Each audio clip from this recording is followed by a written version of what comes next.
Hello guys, welcome to I study. So आज का हमारा टॉपिक है ऑपरेटर्स। तो ऑपरेटर्स क्या होते हैं, मैंने बताया था कि जो दो ऑपरेंड्स के बीच में टास्क करवाने का काम करते हैं उसको हम क्या बोलते हैं, ऑपरेटर्स बोलते हैं। जैसे एडिशन का प्लस होता है, सब्ट्रैक्शन का माइनस होता है, इस तरह डिफरेंट डिफरेंट ऑपरेटर्स होते हैं। तो सबसे पहला हमारा अर्थमेटिक ऑपरेटर। तो अर्थमेटिक ऑपरेटर क्या होंगे, जो अर्थमेटिक ऑपरेशन करवाने का काम करेंगे। ठीक है, जैसे यहाँ पे आप एज्यूम कर लो कि कोई ए और बी है। ठीक है, ए के अंदर, ठीक है, ए के अंदर कितना है हमारा 10 है और बी के अंदर कितना है हमारा 20। ठीक है, दो लोकेशंस हैं इनके अंदर, ए में 10 और बी में क्या 20। तो अब इन दोनों के बीच में सबसे पहला आ गया हमारा प्लस ऑपरेटर। तो प्लस ऑपरेटर क्या काम करता है, एडिशन परफॉर्म करता है, ऐड टू ऑपरेंड। तो टू ऑपरेंड हमारे पास क्या है 10 + 20। तो 10 + 20 हमें क्या रिजल्ट देंगे 30। इस तरह माइनस का हो गया, तो ए माइनस बी हमें क्या देगा। ठीक है, 10 - 20, तो बड़ा साइन किसका नेगेटिव का है, तो हमें क्या रिटर्न करेगा -10। उसका मल्टीप्लिकेशन के लिए ए स्टार बी क्या रिटर्न करेगा हमें 200। ठीक है, उसी तरह हमारा मॉडुलस आ गया। इसमें यहाँ पे मॉडुलस इंपॉर्टेंट है। मॉडुलस क्या होता है कि जो दो मतलब दो ऑपरेंड्स का जो रिमाइंडर आता है वो रिटर्न करता है। तो यहाँ पे बी मॉडुलस ए होगा। बी मॉडुलस ए का मतलब ये है कि 20 mod ए। 20 mod ए की वैल्यू कितनी है यहाँ पे हमारी 10। ठीक है, 20 mod 10 एक्चुअल में क्या होगा, 10 को हम जब 20 से डिवाइड करते हैं तो रिमाइंडर क्या आता है हमारा 0। ठीक है, तो ये क्या करता है, जो भी मॉडुलस ऑपरेटर होता है ये क्या रिटर्न करता है, जो भी दो ऑपरेशन का जो मतलब रिमाइंडर आता है वो हमें रिटर्न करता है। तो इसके अकॉर्डिंग रिमाइंडर कितना है 10, सॉरी 0। मान लो आप कोई और एग्जांपल ले लो। ठीक है, जैसे मैं ले लेता हूँ यहाँ पे 5 और यहाँ पे 26। ठीक है, 5 को 25 और रिमाइंडर कितना आ गया 1। तो जो हमें रिटर्न मतलब 26 - 5 हमें क्या रिटर्न करेगा 1। ठीक है, क्योंकि 1 इसका क्या रिमाइंडर है। उसके बाद आ गया हमारा इंक्रीमेंट और डिक्रीमेंट। इंक्रीमेंट मतलब इंक्रीमेंट में क्या होता है, जैसे ए प्लस प्लस करूँगा इसका क्या मतलब होगा कि क्या करेगा ए इक्वल टू। ठीक है, ये मतलब बेसिकली क्या करेगा, जो भी इसकी वैल्यू होगी उसमें एक इंक्रीमेंट कर देगा। तो ए की करंटली वैल्यू कितनी है यहाँ पे हमारी 10। तो ए प्लस प्लस क्या करेगा, रिटर्न हमें वैल्यू का रिटर्न करेगा 11। ठीक है, मतलब 10 + 1, इसमें एक एक का इंक्रीमेंट करेगा। उसी तरह जो डिक्रीमेंट होता है नेगेटिव नेगेटिव, ए माइनस माइनस क्या रिटर्न करेगा 10 - 1 = 9। ठीक है, कि मतलब अगर माइनस माइनस होगा तो एक एक का डिक्रीमेंट करेगा और प्लस प्लस होगा तो एक एक का इंक्रीमेंट करेगा। ठीक है, तो ये सारी क्या हमारे अर्थमेटिक ऑपरेटर्स हैं। ठीक है, जैसे यहाँ पे एक एग्जांपल यहाँ पे नोट में देखो। जैसे यहाँ पे लिखा है int C is equal to A plus plus. ठीक है, कि मान लो int C equal to A plus plus. ये ऐसे ऐसे ट्रिकी क्वेश्चन आते हैं। तो सबसे पहले देखो इंट सी, सी में हमें पता है एक वेरिएबल है। वेरिएबल क्या करेगा, एक मतलब जो भी ए के अंदर डाटा होगा वो किसके अंदर को जाएगा भी, इसके अंदर। ठीक है, अभी ए के अंदर करंटली कितनी वैल्यू पड़ी है हमारे पास 10। ठीक है, तो इसके अकॉर्डिंग सी की अभी वैल्यू कितनी हो जाएगी 10 हो जाएगी। और यहाँ पे ए प्लस प्लस लिखा है। ठीक है, तो मान लो ये सी है और ये ए है। तो ए प्लस प्लस लिखा है, ए प्लस प्लस का मतलब क्या है, ए प्लस प्लस का मतलब क्या है कि ए में क्या होगा इंक्रीमेंट होगा। ठीक है, ए प्लस प्लस का मतलब क्या होगा, ए इक्वल टू 10 + 1। ठीक है, तो ए की वैल्यू कितनी हो जाएगी 11। ठीक है, ऐसे ऐसे क्वेश्चन ट्रिकी पूछे जाते हैं।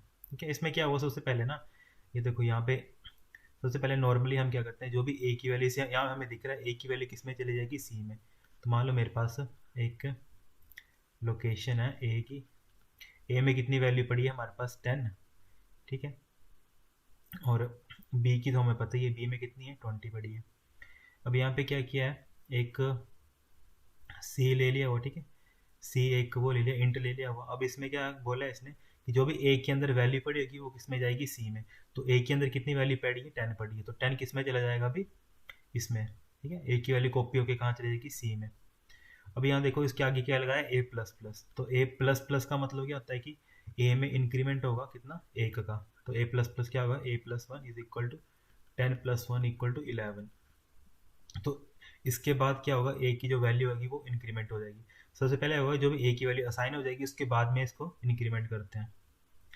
ठीक है, उसके बाद ये आ गया दूसरा इसका इसको बोलते हैं पोस्ट इंक्रीमेंट, ठीक है, जो उसके बाद में होता है ना ए प्लस प्लस, इसको बोलते हैं हम पोस्ट इंक्रीमेंट, ठीक है। इसका मतलब है कि वैल्यू पहले जिसको मतलब पास कर रहे हैं वैल्यू, जैसे यहाँ पे सी को पास कर रहे हैं ना ए की वैल्यू, तो इसका मतलब है कि पहले वैल्यू पास कर देंगे, उसके बाद इंक्रीमेंट लगाएंगे उस मेमोरी में। दूसरा आता है हमारा प्री इंक्रीमेंट, जैसे ये एग्जांपल लिया है प्लस प्लस से, इसको हम बोलते हैं प्री इंक्रीमेंट। प्री इंक्रीमेंट में हम क्या करते हैं, पहले हम क्या करते हैं वैल्यू अपडेट करते हैं, उसके बाद असाइन करते हैं, ठीक है। तो इसमें क्या होगा, एग्जैक्टली सेम ही होगी। मान लो मेमोरी लोकेशन है ए बी और सी। अब ए में करंटली मान लो स्टार्टिंग में कितनी है 10 और 20 वैल्यूज बड़ी है, पर यहाँ पे क्या लगा है प्री इंक्रीमेंट। प्री इंक्रीमेंट का मतलब है कि पहले 10 की वैल्यू अपडेट होगी, तो 10 की वैल्यू कितनी होगी 11, उसके बाद ए की वैल्यू फर्दर सी में असाइन होगी, तो ए की अभी करंटली वैल्यू कितनी 11, तो 11 फिर इसमें असाइन हो जाएगी, तो सी की वैल्यू कितनी हो जाएगी 11, ठीक है। प्री और पोस्ट में ये डिफरेंस है, पोस्ट में वो वैल्यू बाद में इंक्रीमेंट होगी और प्री में वो वैल्यू पहले इंक्रीमेंट होगी, उसके बाद वो असाइन होगी, ठीक है। ये चीज़ ध्यान में रखना, ये इंपॉर्टेंट है, ऐसे ऐसे क्वेश्चन पूछे जाते हैं एग्जाम में। उसके बाद नेक्स्ट ऑपरेटर आ गए हमारे, नेक्स्ट आ गए हमारे लॉजिकल और रिलेशनल ऑपरेटर। तो यहाँ पे डिफरेंट टाइप के लॉजिकल ऑपरेटर होते हैं हमारे सी लैंग्वेज में।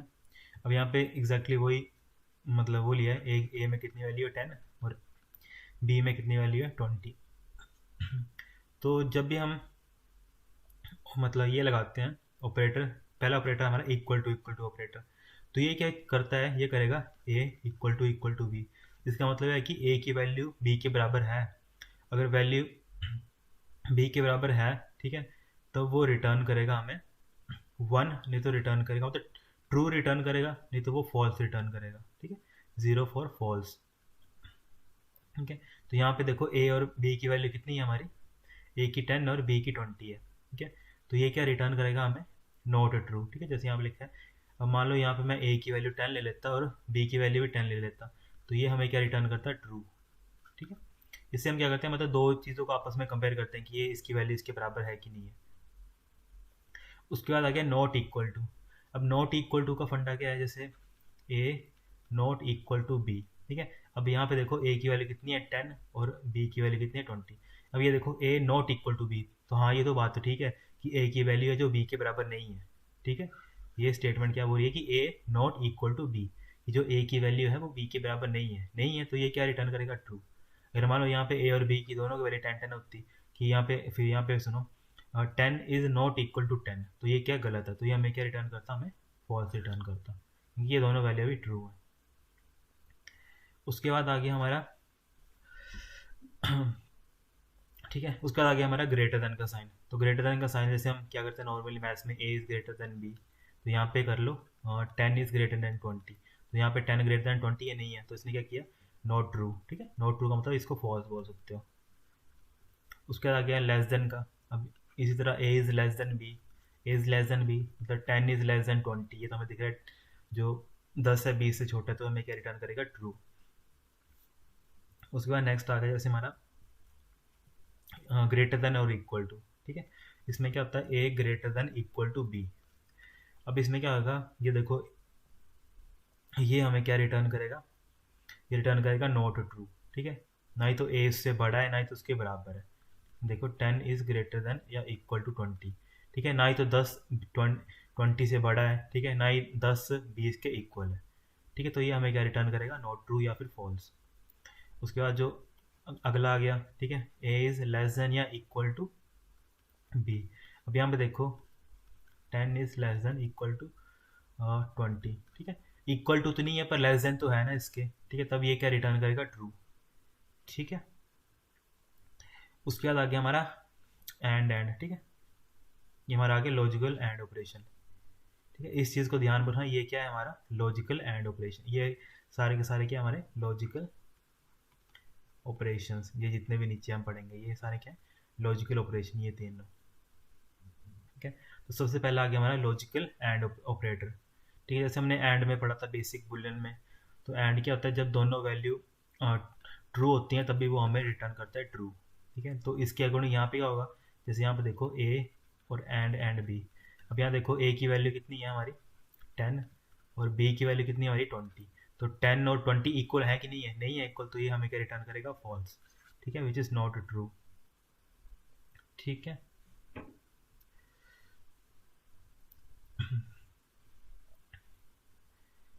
ठीक है, तो जैसे कि यहाँ पे, सॉरी यहाँ पे मतलब इसमें क्या होता है, इस ऑपरेटर में क्या होता है, एंड ऑपरेटर में ये रिटर्न करता है ज़ीरो या फिर मतलब नॉन ज़ीरो। ठीक है, ज़ीरो या फिर नॉन ज़ीरो रिटर्न करता है। तो यहाँ पे देखो, यहाँ पे क्या है, लॉजिकल एंड ऑपरेटर है। यहाँ पे लिखा है if both the operands are non zero then the condition become true. ठीक है, जब दोनों के दोनों नॉन ज़ीरो होंगे तब वो मतलब क्या रिटर्न करेगा, ट्रू रिटर्न करेगा। जैसे 10 एंड 20 ये दोनों के दोनों क्या है, नॉन ज़ीरो है, तो इसने क्या रिटर्न कर दिया, ट्रू रिटर्न कर दिया। ठीक है, उसके बाद जैसे आ गया हमारा लॉजिकल और ऑपरेशन।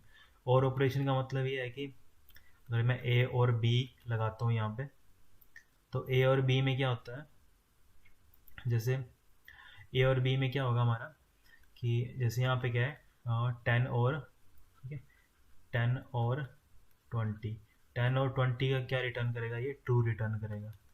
ठीक है, अब मान लो यहाँ पे एक की जगह ज़ीरो होता, ठीक है, एक ज़ीरो और 20 होता, तब भी क्योंकि इन दोनों में से एक वैल्यू क्या है, मतलब नॉन ज़ीरो वैल्यू है, तो तब भी वो रिटर्न क्या करता, हमें ट्रू रिटर्न करता।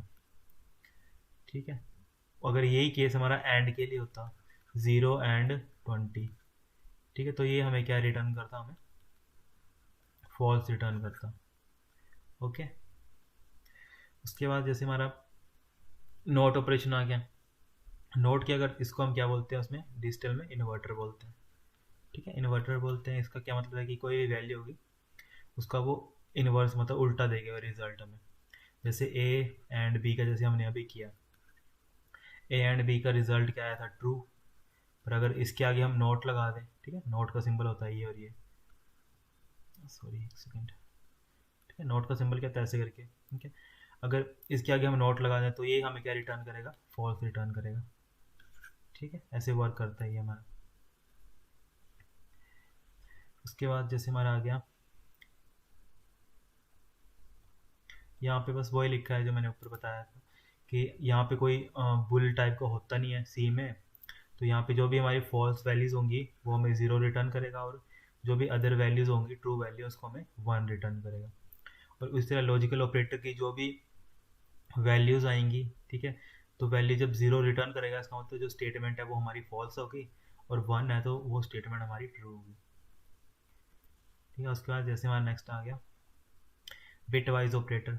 तो लॉजिकल और बिट वाइज ऑपरेटर में ये डिफरेंस है। जो भी लॉजिकल ऑपरेटर होते हैं, जैसे मतलब मान लो हमने किया था 20 एंड 30 कर देते हैं यहाँ पे, 20 एंड 30 ये दोनों क्या है, हमारे डेसिमल नंबर है, तो इन दोनों के बीच में ये लॉजिकल एंड ऑपरेशन परफॉर्म करता है। पर अब जैसे बिट वाइज आ जाएगा, बिट वाइज में क्या होगा, सिंगल एंड लगता है। एक बात तो ये, एंड के लिए जैसे लॉजिकल में डबल एंड लगता था ना, बिट वाइज में सिंगल एंड लगता है।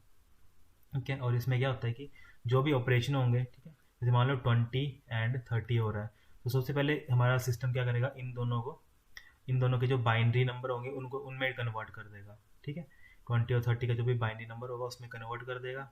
उसके बाद जैसे यहाँ पे इन्होंने एग्जाम्पल लिया हुआ, assume B is 60 and B equal to 13, now in a binary, ठीक है, यहाँ पे सॉरी ए होगा, ठीक है, ए 60 में और बी 13 में इन्होंने लिया। अब इसको इसका क्या किया, बाइनरी फॉर्मेट में कन्वर्ट कर दिया हो, तो ए का मान लो ये बाइनरी निकला है उसका, ठीक है, 0101 की फॉर्म में, और 13 का ये निकला है बाइनरी। अब हमें क्या करना है, एंड ऑपरेशन करना है, तो इन दोनों का एंड ऑपरेशन करेंगे। ठीक है, 0011 1 1 0 0, और क्या है 0000 11 0 1। अब जैसे इन दोनों के एंड एंड ऑपरेशन परफॉर्म होगा, तो जैसे हमने एंड पढ़ा था कि जब वो एंड ऑपरेशन परफॉर्म करेगा तो एंड में क्या करेगा, जो भी 01 का क्या आएगा, ज़ीरो, ठीक है, ठीक है, 00 का क्या आएगा, ज़ीरो, 11 का आएगा 1, 11 का आएगा फर्दर 1, ठीक है, और 10 का आएगा 0000। ठीक है, तो ये इसका क्या आएगा, रिजल्ट आएगा। ठीक है, जैसे यहाँ पे इन्होंने ये गलत किया और यहाँ पे 1 आएगा। ठीक है, उसके बाद जैसे ए और बी करेंगे, तो ए और बी में क्या होगा, जहाँ पे जैसे 0 0111100 00001101। अब जैसे और ऑपरेशन होगा इन दोनों के बीच में, और ऑपरेशन अगर आपको याद नहीं आ रहा तो हमने वो पढ़ा था एंड, इसके ट्रूथ टेबल पढ़े थे, ठीक है, 01010011, ठीक है, ये हमने ट्रूथ टेबल पढ़े थे, इसके अकॉर्डिंग हमने देखा था अगर हम एंड ऑपरेशन करते हैं तो एंड का रिजल्ट क्या आता है 0001, ठीक है, और का क्या आता है 0111, ठीक है, उसके अकॉर्डिंग हम क्या कर रहे हैं यहाँ पे ऑपरेशन परफॉर्म कर रहे हैं। अब यहाँ पे देखो 0 और 1, ठीक है, मतलब और के अकॉर्डिंग देखो 0 और 1, 0 और 1 पे हमें क्या रिटर्न मिलता है, 1 रिटर्न मिलता है, ठीक है, तो यहाँ पे 1 आ गया। 1 1 का क्या आएगा, 0 आएगा, ठीक है, 1 1 का फर्दर क्या आएगा, 1 आएगा, 1 1 का फर्दर क्या आएगा, 1 आएगा, ठीक है, 1 1 का क्या आता है रिजल्ट, जैसे 1 1 का रिजल्ट क्या आता है, 1 आता है, फिर 1 0 का 1 आएगा, 1 0 का 1 आएगा, 0 0, ठीक है, तो जो हमारा और का रिजल्ट आएगा वो इस तरह आएगा, ठीक है, 0 0, जो ये 0 0 1 1 1 1 0 1, ठीक है, तो ये क्या है करेक्ट आंसर है यहाँ पे। तो इस तरह हमारा ए एक्स और बी, ठीक है, ए और ए एक्स और बी में मैंने बताया था कि जैसे मतलब 01010011, ठीक है, अब हम एक्सोर कर रहे हैं तो एक्सोर में क्या होता है, जब भी वैल्यू सेम होती है, ठीक है, तो वो हमें रिटर्न करता है 0, और डिफरेंट भी हमें 1 रिटर्न करता है। अब यहाँ पे देखो 0 और 1 क्या है, डिफरेंट है, ठीक है, तो इसने क्या रिटर्न कर दिया हमें 0 रिटर्न, मतलब डिफरेंट पे हमें क्या रिटर्न कर दिया, 1 रिटर्न कर दिया, ठीक है, ये ठीक है। यहाँ पे अगला देखो दोनों सेम है, ये भी सेम है, ये भी सेम है, तो उसने क्या किया सभी के लिए 0 0, ठीक है, सेम पे क्या रिटर्न करता है हमें, वो 0 रिटर्न करता है।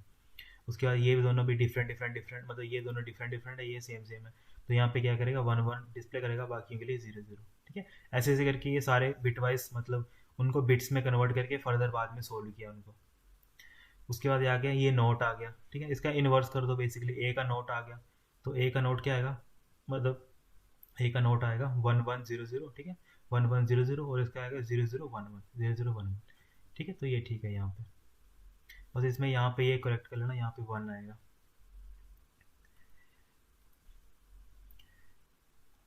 उसके बाद जैसा हमारा आ गया नेक्स्ट बिट वाइज ऑपरेटर, ये सारे के सारे कौन जो सी लैंग्वेज सपोर्ट करती है। सबसे पहले आगे मैंने बता दिया एंड के लिए सिंगल एंड होगा, ठीक है, इसमें और लॉजिकल में डिफरेंस है थोड़ा, कि लॉजिकल में डबल ये लगते हैं और जो बिट वाइज होते हैं उसमें सिंगल लगते हैं, इसमें कन्फ्यूज़न होती है, तो इसको थोड़ा माइंड में रखना।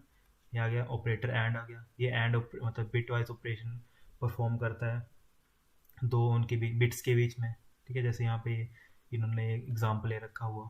उसके बाद ये और का आ गया, ये एक्सोर का आ गया, ठीक है, ये हमारा कॉम्प्लीमेंट या इसको नोट बोलते हैं उसके लिए आ गया।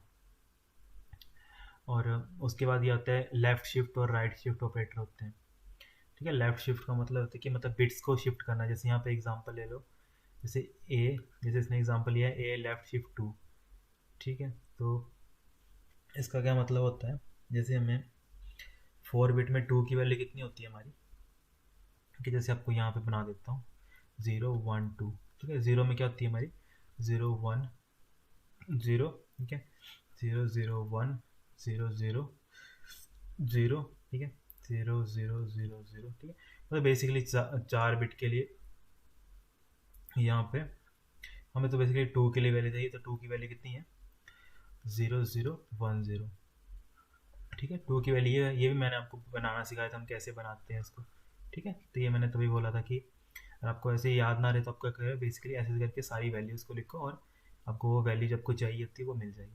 अब यहाँ पे लिखा है कि लेफ़्ट शिफ्ट करो इसको, कितना लेफ़्ट शिफ्ट करना है 2 को, तो लेफ़्ट शिफ्ट का मतलब क्या है कि ये जो भी वैल्यूज़ होंगी ये कहाँ होंगी, लेफ़्ट की तरफ को शिफ्ट होंगी, ठीक है, तो इसमें क्या होगा, ये वैल्यू आगे शिफ्ट हो जाएगी, ये इसकी जगह आ जाएगी, ये इसकी जगह आ जाएगी, ये इसकी जगह आ जाएगी, ये कितने बार होगा 2 टाइम्स होगा, ठीक है, तो फर्स्ट टाइम के लिए क्या होगा, ये आ जाएगा हमारा 0 1 0 0, ठीक है, क्योंकि अभी एक टाइम शिफ्ट किया, सेकंड टाइम शिफ्ट करेंगे तो ये यहाँ पे आ जाएगी, ये यहाँ पे आ जाएगी, ये यहाँ पे आ जाएगी, तो ये आएगा 1 0 0 0, तो इसका जो लेफ्ट शिफ्ट आएगा वो कितना आएगा हमारा 1000, ठीक है, तो इसने क्या है 8 बिट के अकॉर्डिंग लिया हुआ ये, तो इसका 8 बिट के अकॉर्डिंग है, मैंने 4 बिट के अकॉर्डिंग लिया तो मेरा ये आएगा आंसर, ठीक है। उसका हमारा जो बाइनरी राइट शिफ्ट है, राइट शिफ्ट में क्या होगा कि वो वैल्यूज़ को राइट की तरफ मूव करेगा, जैसे यहाँ पे 2 बार किया तो मतलब पहले एक बार करेगा, उसके बाद फर्दर दूसरी टाइम उसको शिफ्ट करेगा, तो ये थे हमारी शिफ्टिंग के ऑपरेटर्स। उसके बाद आ गया हमारा नेक्स्ट असाइनमेंट ऑपरेटर। तो असाइनमेंट ऑपरेटर क्या होता है, जब हम किसी चीज़ को या वैल्यूज़ असाइन वगैरह करने के लिए या फिर एक लोकेशन से दूसरी लोकेशन में डालने के लिए, चाहे एक ऑपरेंड की वैल्यू दूसरे में असाइन करने के लिए, वो तब हम यूज़ करते हैं असाइनमेंट ऑपरेटर। तो सबसे पहले आ गया हमारा इक्वल टू। तो इसे करते हैं जैसे मतलब यहाँ पे लिखा है a+b की वैल्यू किस में जाएगी, सी में, जैसे हम नॉर्मल मैथ में लिखते हैं। तो a+b की वैल्यू कितनी है हमारी, 10 और 20, 10 + 20 30 होगा, 30 किस में चला जाएगा, सी लोकेशन में चला जाएगा। ठीक है, सी में कितना चला जाएगा, 20, मतलब सॉरी 30। ठीक है, उसके बाद नेक्स्ट आ गया हमारा plus equal to. Plus equal to क्या होता है, जैसे आपको लिखा होगा c plus equal to A, तो इसका क्या मतलब होगा हमारा, c is equal to C plus A. मान लो c में कोई वैल्यू पड़ी है, c में वैल्यू पड़ी है 10 और a में पड़ी है 20, तो इस एक्सप्रेशन के अकॉर्डिंग हमारा c में कितनी वैल्यू आ जाएगी, हमारी 30 वैल्यू आ जाएगी। ठीक है, क्योंकि 20 + 10 हो जाएगा, तो 30 किस में असाइन हो जाएगी, c में। उसी तरह माइनस इक्वल टू में क्या होगा, c equal to C minus A. ठीक है, तो जो भी वैल्यूज आएगी वो माइनस करके सी में असाइन हो जाएगी। उसी तरह मल्टीप्लिकेशन भी उसी तरह का मल्टीप्लाई होगा। ठीक है, डिवाइड भी इस तरह होगा, डिवाइड करेंगे हम, जैसे सी डिवाइड बाई ए। उसे मॉडुलस भी इस तरह होगा कि इन दोनों का बीच में मोड निकलेगा। मोड का मतलब है कि जो भी रिमाइंडर होगा वो असाइन हो जाएगा सी में। उस तरह लेफ्ट शिफ्ट हो गया कि जो पहले वो वैल्यूज़ क्या करेंगे, लेफ्ट साइड को शिफ्ट होंगी, उसके बाद असाइन हो जाएंगी। ठीक है, सी में। उसका राइट शिफ्ट भी ऐसे होगा कि वो राइट में असाइन होंगी वैल्यू, उसके बाद वो इसमें सी में स्टोर हो जाएंगी।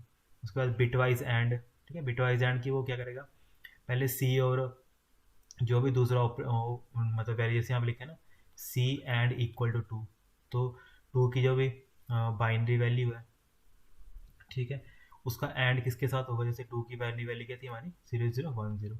ठीक है, अगर ऐसा नहीं लगे होता तो आपको मैंने बताया कैसे हम उसको ड्रॉ कर सकते हैं। और उसी तरह मान लो सी में कुछ पड़ी है वैल्यू, सी में पड़ा है 1 पड़ा है। ठीक है, तो 0001 पड़ा है उसमें। ठीक है, तो अब इन दोनों के बीच में क्या है, एंड ऑपरेशन होगा। ठीक है, 0010, तो इसका रिजल्ट कितना आएगा, क्योंकि एंड में ये सारे डिफरेंट मतलब वो है, 01 का 0, 01 का 0, 00 का 0, 00 का 0। ठीक है, तो इसमें रिजल्ट कितना आ जाएगा, सी में 0 आ जाएगा।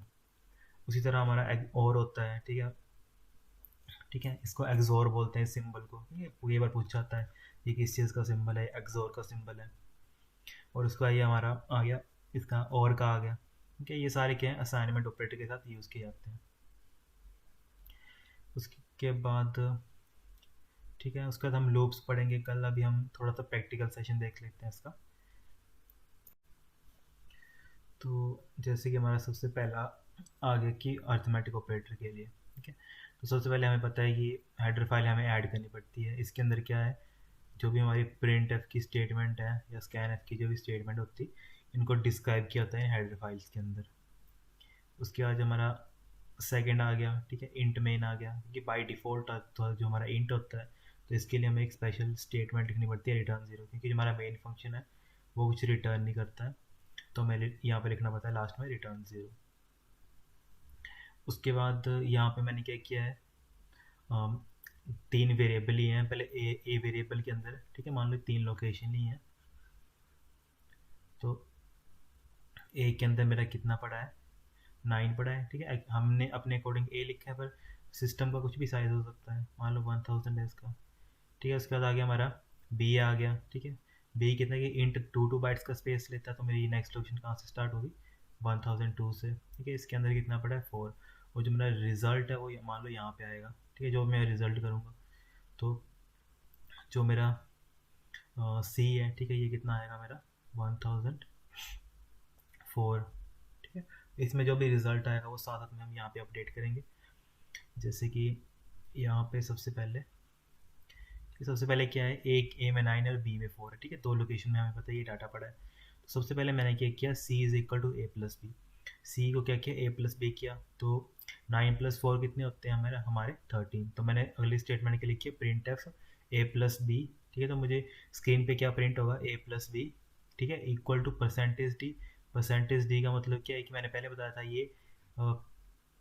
ये मतलब एक स्पेशल वो है, सिंबल है, जिसके द्वारा हम क्या करते हैं, जो भी परसेंटेज डी यूज़ करते हैं, तो ये क्या चीज़ डिस्प्ले करने का काम करता है, जो भी हमारा इंटीजर डाटा होगा उसको डिस्प्ले करने का काम करता है। तो यहाँ पे सी के हमारा इंटीजर टाइप के डाटा को, क्योंकि यहाँ पे इंट सी लिखा है, तो सी के हमारा इंटीजर टाइप के डाटा को डिस्प्ले करने का काम करेगा। ठीक है, जो भी मतलब ए प्लस बी का जो भी रिजल्ट आया होगा सी के अंदर, बेसिकली हमने क्या किया, उसको डिस्प्ले कर दिया वो। तो यहाँ पे लिखा है ए प्लस बी और परसेंटेज डी। इसका मतलब है कि ए प्लस बी में कितना है, मतलब जो रिजल्ट आया है 9+4 कितना है हमारा 13। तो मैंने यहाँ पे परसेंटेज डी और सी लिखा है। उसके बाद हमने \n लगाया है। तो \n मैंने बताया था हमने क्यों लगाते हैं \n तो लगाते हैं ताकि जो इसके जैसे a माइनस बी यहाँ पे ना लिखा जाए, वो क्या करें अगले नेक्स्ट लाइन पे लिखा जाए, तो हम यूज़ करते हैं \n का। ठीक है, और ये सिंटेक्स तो ऐसे ही है, हमें सारा कोड इसी तरीके से लिखना पड़ेगा। उसके बाद आ गया c is equal to a minus B. तो सबसे पहले इसने a प्लस बी में किया 13 किया। ठीक है, 13 इसने प्रिंट कर दिया फर्स्ट स्टेप में, जो हमने 13 यहाँ पे प्रिंट करवा दिया। उसके बाद c is equal to a minus B. a minus B का मतलब क्या है कि अब इन दोनों में माइनस ऑपरेशन परफॉर्म हुआ और c में ही हमने उसको ओवरराइट कर दिया। ठीक है, पहले वो प्रिंट तो हो चुका है, फिर हमने इसको ओवरराइट कर दिया। तो जो 13 थी, 13 की वैल्यू अपडेट होगी इस लोकेशन में कितनी होगी, 5 होगी। ठीक है, क्योंकि 9 - 4 कितना हो गया, 5। तो यहाँ पे उसने 5 प्रिंट कर दिया। उसके बाद हमने फर्दर क्या किया, उसको प्रिंट करवा दिया। उसके बाद हमने क्या किया, मल्टीप्लिकेशन की, c is equal to a star b। तो मल्टीप्लिकेशन का भी एग्जैक्टली सेम किया। तो फिर से जो भी रिजल्ट 9 4 का 36। ठीक है, इसने क्या किया, जितनी जितनी बार हम प्रिंट कर रहे हैं ज़्यादा में हम क्या कर रहे हैं, उसी मेमोरी में अपडेट कर रहे हैं। और जो ये है, ये हमें अपने अपने जो भी स्टेटमेंट के अकॉर्डिंग जो रिजल्ट है वो लाइन मतलब हमें डिस्प्ले होता जा रहा है बार बार। ठीक है, जैसे पहले a प्लस बी का 13 आया, a माइनस बी का 5 आ गया, a स्टार बी का 36 आ गया, a फिर डिवाइड बाई 2 किया। ठीक है, तो 2 आ गया। ठीक है, अब इसके बाद हम कभी भी सी लोकेशन को प्रिंट करेंगे तो सी लोकेशन में करंटली कितनी वैल्यू, जो डिवाइड की पड़ी होगी 2 पड़ी होगी, तो सी हमेशा बार बार 2 ही डिस्प्ले करेगा, क्योंकि उसकी जो मेमोरी है उसमें 2 ही पड़ा है। ये अगर हम इस सभी को अलग अलग लिखते हैं, अलग अलग लोकेशन में सेव करते हैं ना, मतलब मान लो यहाँ पे सी नहीं होता, यहाँ पे डी होता, यहाँ ई होता और ये एफ होता। ठीक है, तो यहाँ पे क्या होता, अलग अलग के लिए अलग अलग हो जाता है, यहाँ पे सी, ये डी और ई और एफ। ठीक है, मतलब 3 लोकेशन और जनरेट हो जाती। फिर उसमें जो जो ये इनके रिजल्ट आते हैं वो सारे सारे यहाँ पे स्टोर होते हैं। तो फिर हम जितनी मर्जी चाहे उतनी बार इनको डिस्प्ले कर सकते थे। ठीक है, तो ऐसे से ये काम करता है जो ये इनका रिजल्ट आया। और मॉडुलस का वो ये कि जो हमें रिजल्ट मिलता है मॉडुलस में, ठीक है, तो वो हमने क्या किया, ठीक है, उसका जो रिजल्ट आ गया वो हमें यहाँ पे डिस्प्ले हो जाएगा। ठीक है, 9 और 4 का जो भी मॉडुलस होता है, ठीक है, 1, क्योंकि जब 4 2 का 8, ठीक है, मॉडुलस कितना होता है, तो रिमाइंडर कितना होता है, 1, तो वो हमें क्या हुआ, डिस्प्ले हो गया यहाँ पे। उसके बाद जैसे नेक्स्ट टॉपिक आ गया हमारा, उसके बाद आ गया हमारा इंक्रीमेंट और डिक्रीमेंट ऑपरेटर क्या होते हैं। तो सबसे पहले आ गया हमारा हेडर फाइल्स आ गई हैं। ठीक है, एक्जैक्टली सेम जैसे हमने पहले बताया क्या होता है।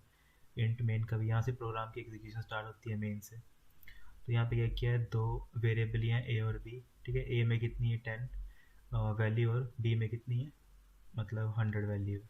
ठीक है, मतलब एक लोकेशन में 10 है, दूसरी लोकेशन में 100 है। और दूसरा हमने ले लिया फ्लोट टाइप का डाटा ले लिया। फ्लोट में हमने सी मतलब लोकेशन में किस तरह का डाटा पड़ा है, फ्लोटिंग डाटा पड़ा है, फ्लोट का डाटा पड़ा है, उसमें कितना 10.5 है। और डी में भी फ्लोट तरह का डाटा है, उसमें कितना पड़ा है 100.5। तो अभी हमने क्या किया, सबसे पहले प्रिंट एफ किया ++a। ठीक है, तो मैंने क्या बोला था, ++a क्या होता है, प्री इंक्रीमेंट होता है। ठीक है, पहले इंक्रीमेंट होगा, बाद में वो वैल्यू असाइन होगी। ठीक है, तो सबसे पहले ++a इक्वल टू, तो इसका क्या मतलब हुआ कि जो ++a है इसका क्या होगा कि वैल्यू पहले इंक्रीमेंट होगी बाद में प्रिंट होगी। तो ++a में क्या होगा, ++a में इसमें क्या होगा कि हमें जो a की करंटली वैल्यू कितनी पड़ी है, यहाँ पे मेमोरी में करंटली a की वैल्यू पड़ी है, a की वैल्यू पड़ी है 10। तो ++a में क्या होगा, पहले इसकी वैल्यू अपडेट होगी 11, उसके बाद वो फर्दर प्रिंट होगी। तो हमें प्रिंट में क्या मिलेगा, ++a की वैल्यू कितनी है 11। उसी तरह -b क्या है, b क्या है, प्री इंक्रीमेंट है। प्री इंक्रीमेंट में क्या होगा कि जो पहले वैल्यू इंक्री मतलब डिक्रीज होगी, तो 100 - 1 कितना आएगा 99। ठीक है, बी में कितना होगा 99, उसके बाद वो 99 को क्या करेगा, प्रिंट कर देगा। ठीक है, तो हमें क्या मतलब डिस्प्ले होगा 99।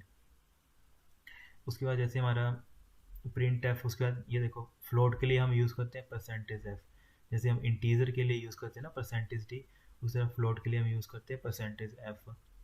तो अब यहाँ पे ++c क्या है, प्री मतलब इंक्रीमेंट है, तो पहले इंक्रीमेंट होगा, सी की वैल्यू कितनी है 10.5, इसमें जब हम +1 करते हैं, ठीक है, तो 11.5 आ जाएगा, ठीक है। तो 11.5 हमें क्या होगा, प्री इंक्रीमेंट डिस्प्ले हो जाएगा, जैसे यहाँ पे लिखा है 11.5 और बाकी ये उसकी 0000, ठीक है। उसके बाद आगे हमारा माइनस माइनस डी, तो ये क्या करता है, हमारा प्री डिक्रीमेंट है। अब ये किसका है, फ्लोट का। तो जैसे इसकी वैल्यू है 100.5, तो 100.5 में एक माइनस होगा तो ये कितना रह जाएगा 99.5, तो ये हमें 99.5 ऐसे डिस्प्ले हो जाएगा। तो ये क्या होते हैं, हमारे सारे के सारे इंक्रीमेंट और डिक्रीमेंट ऑपरेटर होते हैं, और ये कैसे वर्क करते हैं ये भी मैंने बता दिया। और ये क्या हमारा स्टार्टिंग में इसको हम क्या बोलते हैं, सिंगल लाइन कमेंट, ये मैंने बताया था। और मल्टी लाइन कमेंट क्या होता है, ऐसे करके, और ये मल्टी लाइन कमेंट का वो सिंटैक्स है। क्या इसके बाद नेक्स्ट आ गया हमारा,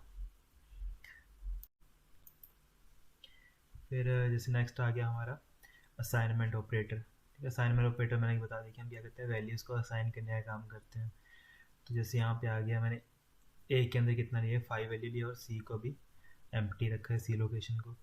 तो सबसे पहले मैंने क्या किया, हाँ, इक्वल टू ऑपरेटर यूज़ किया, सी इक्वल टू ए। तो इसका क्या मतलब है कि जो मेरे ए लोकेशन के अंदर कितने पड़े, 5 पड़ी है। अब मैंने सी में क्या कर दिया, इसको इक्वल टू असाइन कर दिया, तो सी की वैल्यू भी कितनी हो जाएगी 5। तो मुझे सबसे पहले क्या प्रिंट हो जाएगा 5। उस तरह आ गया सी प्लस इक्वल टू, तो मैंने बताया था C plus equal to A, इसका मतलब क्या आएगा, C is equal to C plus A. तो सी में अभी कितनी वैल्यू पड़ी है, 5 पड़ी है, तो 5 + 5 कितना हो जाएगा हमारा, 5 + 5 कितना हो जाएगा 10, ठीक है। ये 10 किस में ओवरराइट हो जाएगा फर्दर, सी में। तो सी की वैल्यू अभी 5 थी, अब कितनी हो जाएगी 10। तो यहाँ पे क्या सेकंड लाइन में प्रिंट कर देगा, इसको 10 प्रिंट कर देगा। उसके बाद जो हमारी थर्ड आ गई, C minus equal to A, तो C minus equal to A क्या होगा हमारा, C is equal to C minus A. तो सी की वैल्यू कितनी है हमारी 10, तो 10 माइनस 5 कितना, ए की कितनी है 5, तो 10 माइनस 5 कितना हो जाएगा 5। तो ये 10 फिर से अपडेट हो जाएगा, और यहाँ पे क्या हो जाएगा, सी की वैल्यू क्या है, बार बार अपडेट हो रही है। तो अभी सी की वैल्यू करंटली कितनी होगी 5, तो इसको डिस्प्ले कर देगा, सी की वैल्यू कितनी आ जाएगी हमारी 5। उसके बाद आ गया सी स्टार इक्वल टू, तो C star equal to A क्या हो जाएगा, C is equal to C multiply by A. तो सी की वैल्यू कितनी है करंटली 5, और ए में भी कितना है बड़ा है 5, तो 5 का कितना होता है 25। तो वो क्या करेगा 25 को डिस्प्ले कर देगा। उसके बाद सी डिवाइडेड बाई ए, तो सी की वैल्यू हमें पता है, सी की कितनी है 25, और ए की कितनी है 5, तो 5 को 25 वो फिर से फर्दर हमें 5 डिस्प्ले कर देगा। उसके बाद आ गया हमारा मॉडुलस। तो मॉडुलस में क्या होता है हमारा, कि जैसे सी मॉड इक्वल टू ए, तो इसको हम एक्सपेंड करते हैं तो क्या होगा, सी इक्वल टू सी मॉड ए। तो अभी करंटली सी की वैल्यू कितनी थी हमारी 5 थी, और ए की वैल्यू भी कितनी है 5। तो 5 और 5 डायरेक्टली कट जाते हैं, 5 बंदा 5, और रिमाइंडर कितना बचता है 0। तो हमें वो क्या रिटर्न करेगा लास्ट में 0। तो ये क्या हमारा मॉडुलस ऑपरेटर है, ठीक है। और अब नेक्स्ट देखते हैं अपना, ठीक है। तो नेक्स्ट आ गया हमारा रिलेशन ऑपरेटर।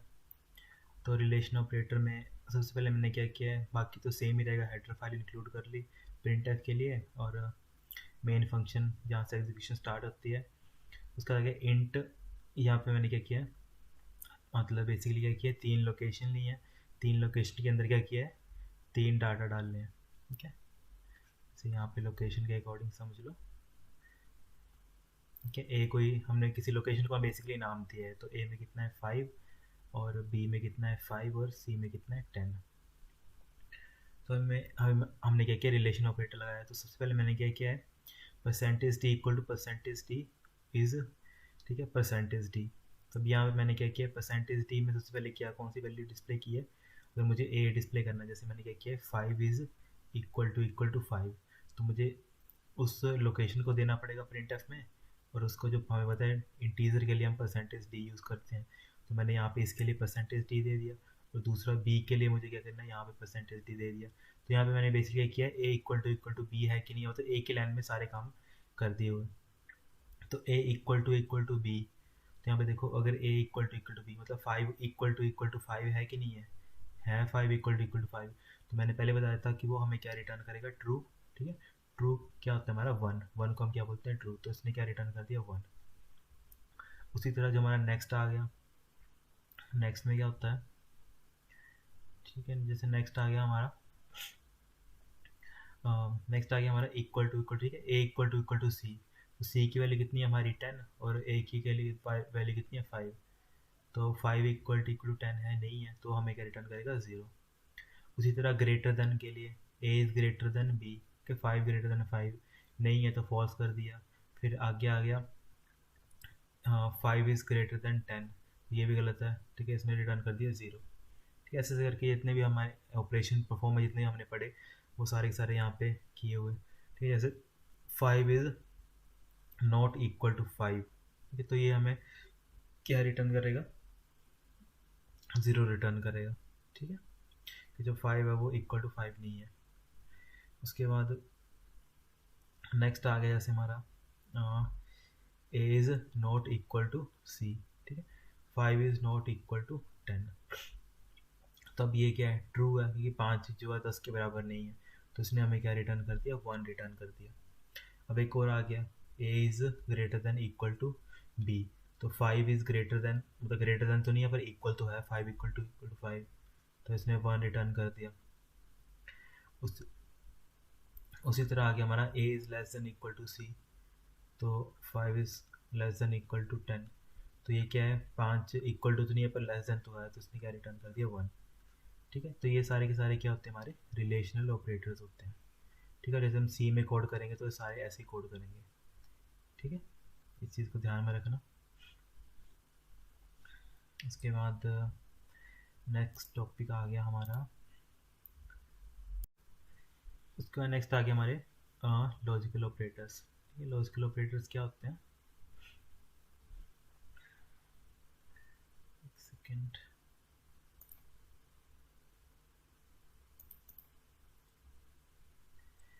ठीक है,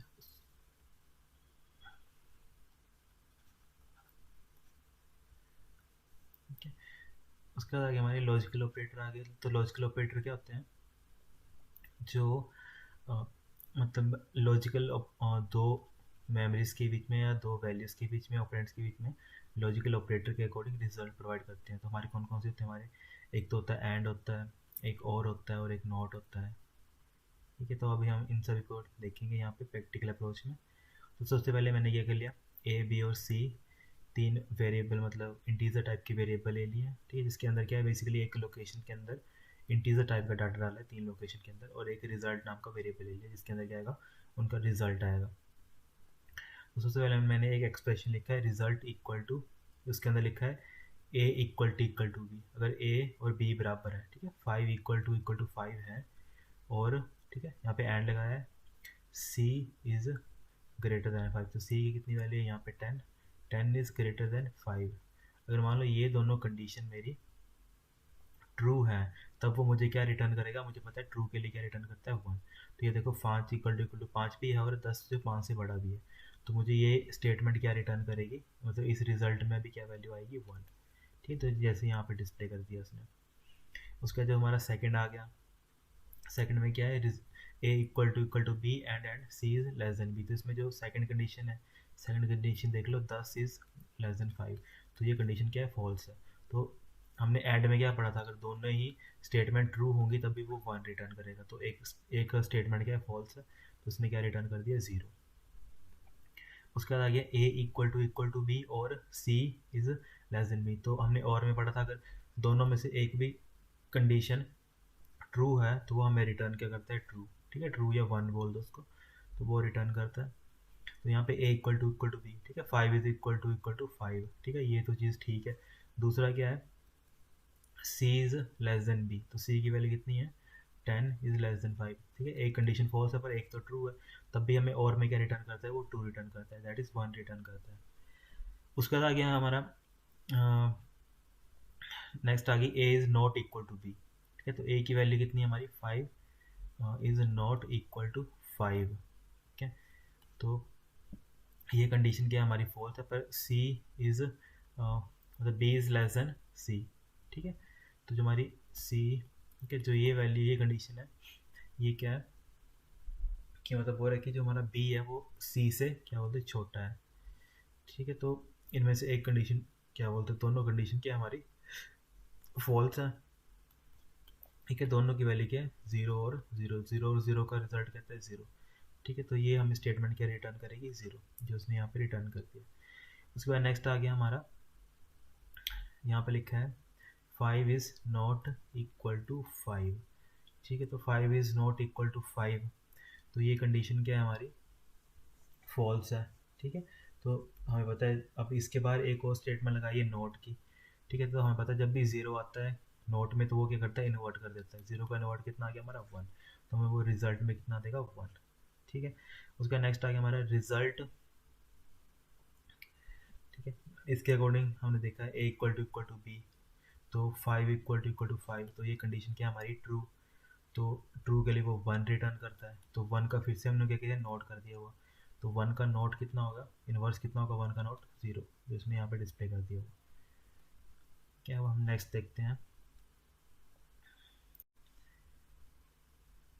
उसके बाद नेक्स्ट आ गया हमारा, ये हमारा मतलब एक्स्ट्रा टॉपिक है जिसको हम बोलते हैं साइज ऑफ ऑपरेटर। ठीक है, साइज ऑफ ऑपरेटर होता है, तो इसमें बेसिकली हम क्या करते हैं, कोई भी साइज ऑफ ऑपरेटर बोलते हैं, इसमें क्या करते हैं बेसिकली, साइज ऑफ में कि इसके अंदर हम कोई भी वेरिए मतलब डाटा टाइप का जो भी होता है वेरिएबल, उसको बताता है वो कितना बाइट कंज्यूम करता है। ये जैसे हमारा, हमने एग्जांपल में लिया है इंट ए, फ्लोट बी, डबल सी और कैर डी। ठीक है, हमें अगर नहीं पता कि हमारा सिस्टम है, ठीक है, जैसे हमें इतना तो पता है 32 बिट के अकॉर्डिंग वो कितना लेता है हमारा, इंट 2 बाइट लेता है। अगर वो हमारा 64 बिट का होता है तो वो 4 बाइट लेता है। तो अगर मुझे नहीं पता है कि मेरा इंट कितना मेमोरी में मतलब बाइट कंज्यूम कर रहा है, तो मैं कौन सा ऑपरेटर यूज़ करूँगा, साइज ऑफ ऑपरेटर यूज़ करूँगा। जैसे यहाँ पे size of int equal to percentage L U. ठीक है, परसेंटेज एल यू हम यूज़ करते हैं मतलब डिस्प्ले करवाने के लिए कि वो कितना एक्चुअली में मतलब इंटीजर वैल्यू कंज्यूम मतलब ले रहा है उसके लिए। ठीक है, जैसे साइज ऑफ ए में क्या आएगा, साइज ऑफ जो हमारा ए है वो हमें क्या रिटर्न करेगा कि जो हमारा ए वेरिएबल है एक्चुअल में वो मेमोरी में कितने बाइट कंज्यूम कर रहा है। तो ये 64 मतलब यहाँ पे कितना कर रहा है, इसके अकॉर्डिंग 4 बाइट कर रहा है, तो हम उसने मुझे क्या रिटर्न कर दिया, 4 बाइट। ठीक है, 1 2 3 4, तो ये मतलब इंट कितना ले रहा है मेरा मेमोरी में, 4 बाइट ले रहा है, तो उसने मुझे क्या रिटर्न कर दिया, 4 बाइट रिटर्न कर दिया। उसी तरह मेरा फ्लोट फ्लोट भी कितना ले रहा है, इसके अकॉर्डिंग 4 बाइट ले रहा है, तो उसने मेरे को 4 बाइट रिटर्न कर दिया। उससे मेरा डबल कितना ले रहा है, इस मतलब मेमोरी के अकॉर्डिंग, मेरी स्टोरेज के अकॉर्डिंग, तो मेरे स्टोरेज के अकॉर्डिंग डबल मेरा ले रहा है 8 बाइट। ठीक है, तो उसने मुझे क्या कर दिया, 8 रिटर्न कर दिया। ठीक है, साइज ऑफ, जैसे यहाँ पे साइज ऑफ डबल, इसकी जगह क्या आएगा, 8। ठीक है, 8 बाइट रिटर्न कर दिया उसने। उसके बाद आएगा साइज ऑफ डी। ठीक है, जो मेरा करेक्टर डी, तो वो करेक्ट मेरा करेक्टर कितना मतलब स्टोरेज ले रहा है, तो वो ले रहा है 1 बाइट। ठीक है, तो उसने मेरे को क्या रिटर्न कर दिया, 1 बाइट। ठीक है, आई होप आपको ये लेक्चर पसंद आएगा। Thank you so much, have a great day.